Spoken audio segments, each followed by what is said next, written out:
Son aspect était terrifiant.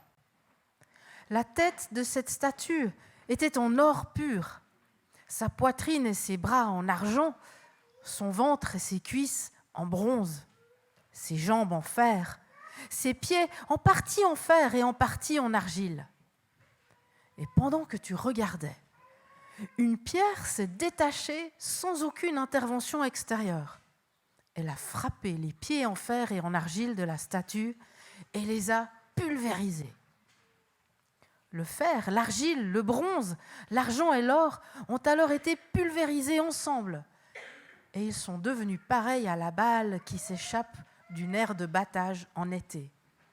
Le vent les a emportés et on n'a plus trouvé aucune trace d'eux. Quant à la pierre qui avait frappé la statue, elle est devenue une grande montagne et a rempli toute la terre. Merci. C'est donc un texte de Daniel, un des textes qui accompagnait le peuple juif pour se préparer à recevoir le Messie. Un des textes qui nous soutient, nous aussi, dans notre compréhension de qui est Dieu et de comment Dieu se manifeste sur la terre. Cette énorme statue qui représente tous les royaumes finalement de la terre, et une pierre est lancée sur les pieds et elle s'écroule. Et cette pierre prend ensuite la place comme une montagne sur toute la terre. C'est l'interprétation que Daniel donne à la suite de cette première partie du texte que nous avons lu. Et on comprend que cette pierre qui jaillit, qui vient de nulle part que l'homme ne peut connaître, eh bien, représente finalement le Messie, représente Jésus qui vient et qui va prendre la place et dont le royaume va aller sur toute la terre. Ce royaume vient de manière inattendue, il bouleverse, il dérange, même il détruit. Cette statue semblait quand même assez solide, à part la partie en argile, il y avait quand même du bronze, de l'or, du fer, de l'argent. Mais voilà que ça n'a pas tenu le temps. Et cette pierre qui vient d'ailleurs la bouleverse. Parce que c'est un royaume qui a d'autres valeurs, qui a des valeurs qui sont plus pérennes, qui a des valeurs éternelles, qui a des valeurs de bien et de justice. Alors que tous ces royaumes de la terre sont souvent gérés par le pouvoir et beaucoup d'injustice. Et notre époque, et notre royaume ou notre culture, malheureusement, ne fait pas exception. Combien de temps notre culture durera face au royaume de Dieu, qui vient et qui continue de s'avancer, et dont Jésus a annoncé la couleur en venant sur la terre, en naissant parmi nous. Un royaume qui est tout petit, c'est une pierre, mais qui prend toute la place. Est-ce que vous avez déjà tenu récemment un bébé de quelques semaines dans vos bras? Je le dis aussi parce que je l'ai fait avec mon deuxième petit-fils qui est né il y a quelques semaines. Et je me dis, mais c'est quand même fou. Quand je le tiens dans mes bras, qu'est-ce qu'il fait? Rien, si ce n'est parfois pleurer, si ce n'est parfois me regarder. Mais il y a déjà quelqu'un qui est là. Mais ce qui est fou, c'est de se dire que Dieu a choisi de venir sur la terre au travers de la naissance et d'un tout petit. Et Jésus, il n'était pas différent d'un tout petit bébé d'aujourd'hui. Il ne savait pas parler, il ne pouvait pas déjà enseigner. Non, Jésus a vécu, pourtant, comme fils de Dieu, comme Dieu tout-puissant, il est venu et il était un tout petit bébé dont on devait s'occuper, dont Marie, sa maman, devait prendre soin, le changer, faire toutes sortes de choses. Pendant des années et des années, jusqu'à ce qu'un jour, Jésus puisse exercer le ministère auquel Dieu l'avait appelé. Mais ça commence tout petit. On a chanté « Tu es venu humblement sur la terre ». Cette humilité cette humilité est marquée par le fait que Jésus vient en tant que bébé et ensuite enfant. Est-ce que nous pouvons accueillir encore et encore ce Sauveur et nous rappeler que beaucoup de choses commencent toutes petites, puis elles prennent de l'ampleur à mesure que la vie de Dieu, que la vie de l'Esprit se manifeste. Et c'est peut-être le reflet de beaucoup de nos vies, où on commence, à un moment donné, on est rejoint par Christ qui vient en nous, où on ouvre la porte de notre cœur, et ensuite, ça prend petit à petit plus de place. Puis finalement, c'est peut-être souvent plus long que ce qu'on aimerait ou que ce qu'on souhaiterait, la manière dont nous sommes transformés. Mais transformés nous sommes, parce que la puissance de Dieu est là, et elle agit dans nos vies et dans nos cœurs.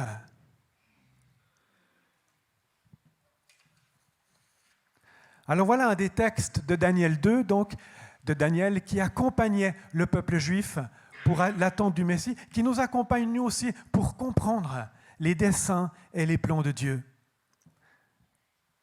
J'aimerais lire maintenant dans Luc 2 la suite de ce que nous avons lu au début du culte. Il y a eu l'annonce auprès des bergers qu'un sauveur est né à Bethléem, dans la ville de David. Ce sauveur, c'est le Messie, le Seigneur. Une fois que les anges ont fini leur chorale dans le ciel, moi je trouvais extraordinaire, tout à coup une foule d'anges. C'est combien une foule? C'est 10, c'est 1000, c'est 10 000?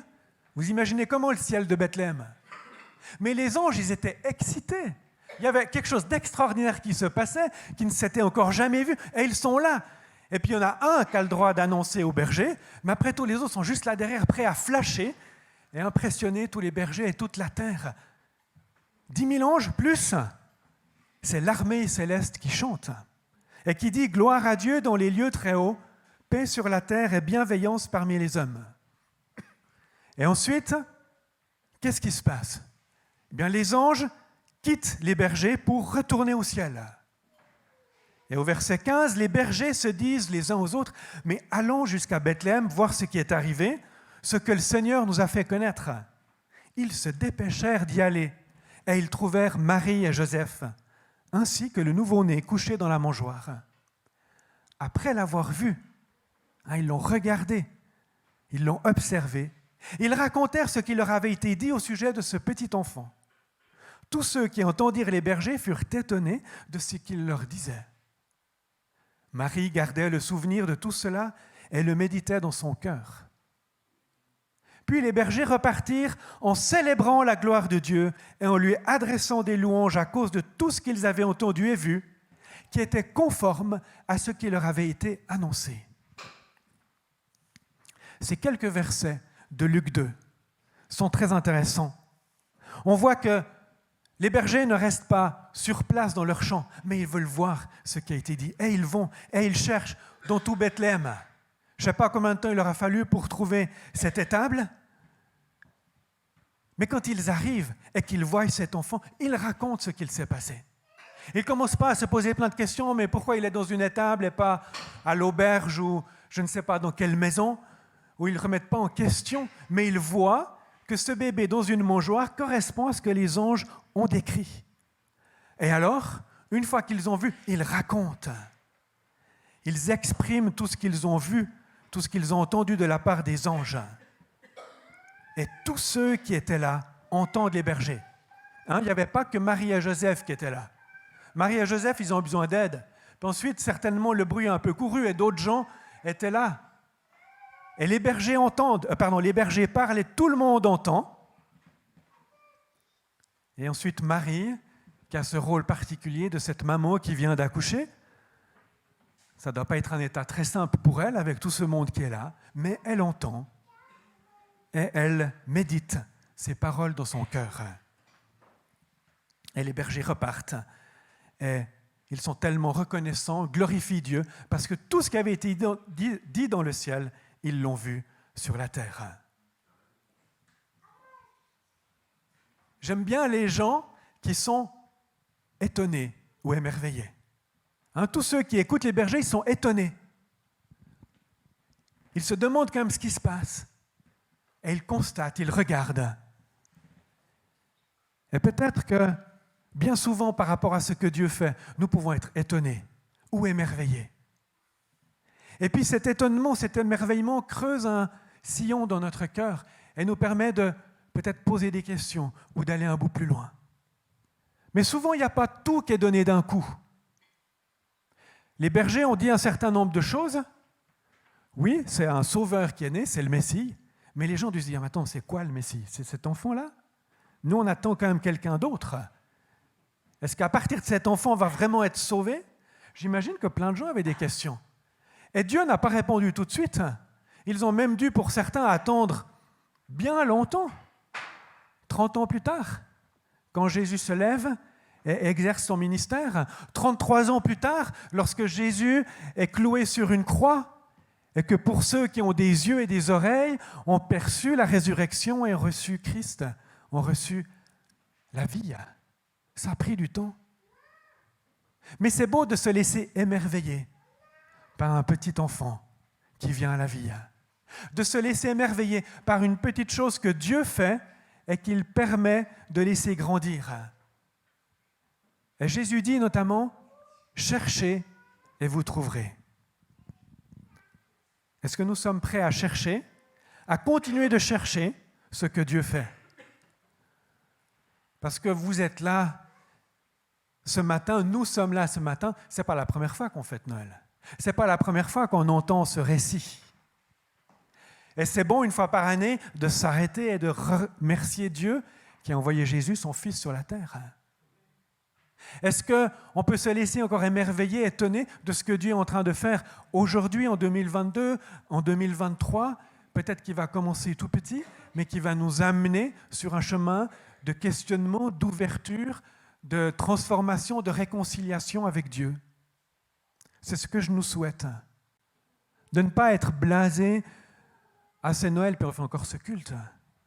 Non, au contraire, c'est Noël, et c'est de nouveau et encore la bonne nouvelle de Jésus qui est au centre et qui veut prendre la place dans nos vies et dans nos cœurs. Laissons-nous être étonnés. Tout comme dans l'évangile de Luc, à plusieurs moments, lorsque Jésus calme la tempête, les disciples sont étonnés, émerveillés. Lorsque Jésus délivre un enfant possédé d'un démon, dans 9,43, les disciples sont de nouveau étonnés ou émerveillés. Et il y a plusieurs moments comme ça dans l'Évangile. Les disciples marchent avec Jésus. Nous marchons avec Christ par l'Esprit. Laissons-nous être étonnés de ce que Dieu fait. Amen. Vous avez été étonnés cette année? Ah oui?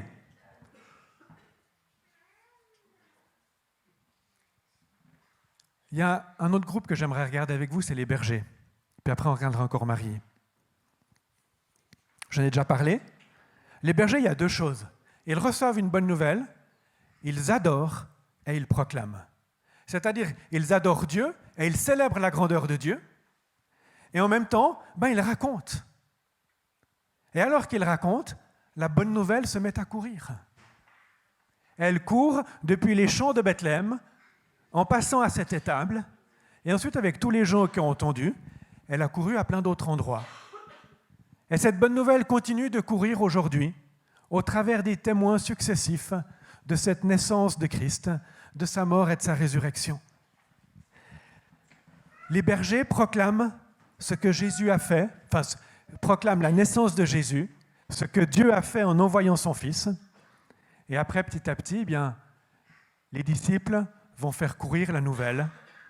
Les disciples, les apôtres ensuite feront courir la nouvelle de Jésus ressuscité. Et cette nouvelle court jusqu'à aujourd'hui. Les disciples adorent et proclament. Et aujourd'hui, demain, après-demain, continuons d'adorer comme les bergers. Continuons de proclamer la bonne nouvelle de qui est Jésus, le Fils de Dieu. Osez vous tourner vers Dieu. Osez élever les bras pour l'adorer. Osez parler de Jésus autour de vous. Il n'y a rien de si simple. Puis parfois, c'est bien compliqué. Je ne sais pas comment vous vivez vos temps de famille, mais voilà, hier à midi, nous avions notre famille à table, où il y a des gens, on va dire, de toutes sortes, qui ne partagent pas forcément ce que Christine et moi croyons. Mais voilà un moment, au début du repas, j'ai simplement quelques phrases parlé de ce qui m'habite, ou de ce qui nous habite alors que nous fêtons Noël. Et puis, entende, qui peut, qui veut, qui souhaite. Mais notre prière, c'est bien sûr que tout le monde entende. Et c'est des occasions comme ça de la vie quotidienne qui nous permettent de proclamer et d'adorer. À côté de l'adoration et de la proclamation, il y a la contemplation ou le fait de méditer. C'est aussi une autre manière de répondre à la bonne nouvelle. Et dans ce sens, nous avons Marie, où il est dit qu'elle gardait tout cela dans son cœur et qu'elle méditait les paroles qu'elle a reçues. On peut imaginer Marie, où ça faisait déjà écho avec ce qu'elle avait entendu 9 mois auparavant, quand elle avait reçu la visite de l'ange Gabriel. Et puis maintenant, tout à coup, c'est beaucoup plus concret, et il y a cet enfant qui est appelé le Sauveur, le Messie, que les anges ont annoncé. Et Marie garde cela dans son cœur. Elle ne s'est pas mise à proclamer à tout le monde. En avait-elle la force? Peut-être pas. Mais elle a laissé ses paroles prendre racine dans son cœur. Elle a laissé ses paroles, prendre racine, pousser, croître. Et ça lui a permis ensuite de suivre Jésus à différents moments de son ministère, même d'être présente au moment où il a été crucifié. Et elle était là. Elle savait que quelque chose se passait. Méditons, nous aussi, ce que Dieu fait. Méditez les paroles que vous avez reçues ou ce que vous vivez en lien avec cette bonne nouvelle de Jésus sur la terre. Réfléchissez. Faites un lien entre ce que Dieu manifeste dans votre vie et ce que Jésus est, ce que Jésus nous appelle à être. Laissons cette parole nous prendre et parfois nous dessaisir de ce que nous avons cru ou pensé que nous devrions faire. Parfois on a envie de faire plein de choses, mais Dieu nous appelle à d'autres ou seulement à une chose ou l'autre. Ce genre de cheminement intérieur, souvent on n'échappe pas à prendre le temps de réfléchir. Souvent, je vous ai invité à écrire dans un livre ou dans un journal ce que Dieu vous communique, ce que vous réalisez lorsque vous lisez la Bible, que Dieu est en train de vous parler. Et lorsque vous écrivez dans un journal et que vous couchez ça sur des pages ou sur un ordinateur, c'est bien égal, et que vous reprenez ça après 1 an, après 5 ans, vous pouvez voir le chemin que Dieu a fait en vous et vous pouvez voir comment il construit petit à petit votre identité de fils et de fille de Dieu.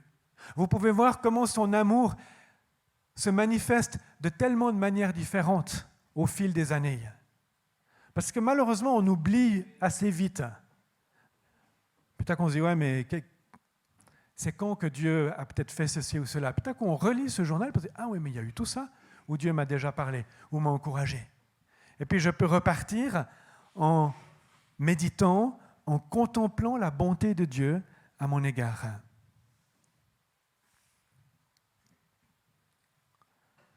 Alors ce matin, un peu comme réponse à cette naissance de Jésus que nous célébrons,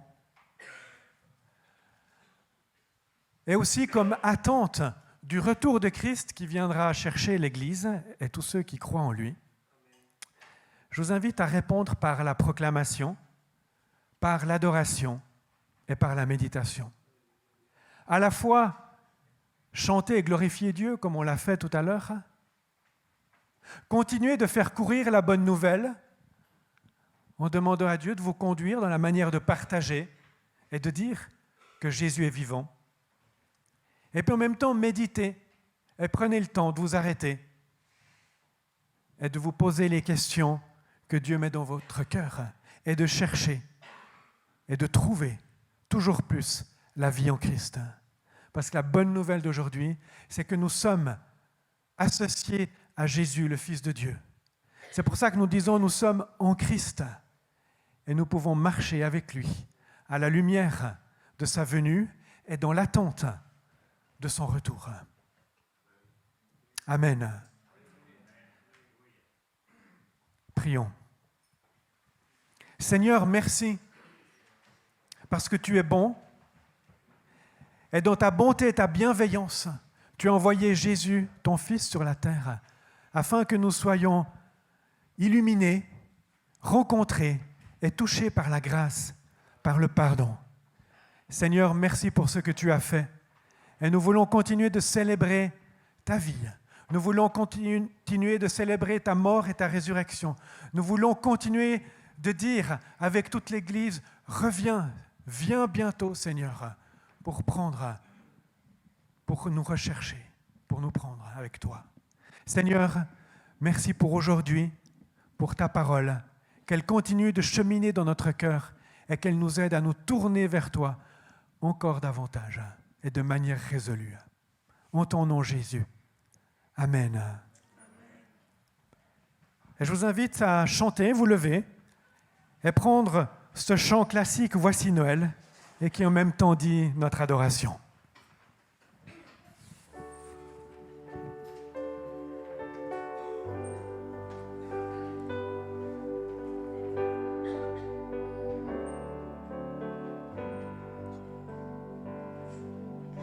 Voici Noël, ô douce nuit, l'étoile qui nous conduit. Allons donc tous avec les mages, porter à Jésus nos hommages. Car l'enfant nous est né, le Fils nous est donné. Voici Noël, oh quel beau jour, Jésus est né, quel grand amour. C'est pour nous qu'il vient sur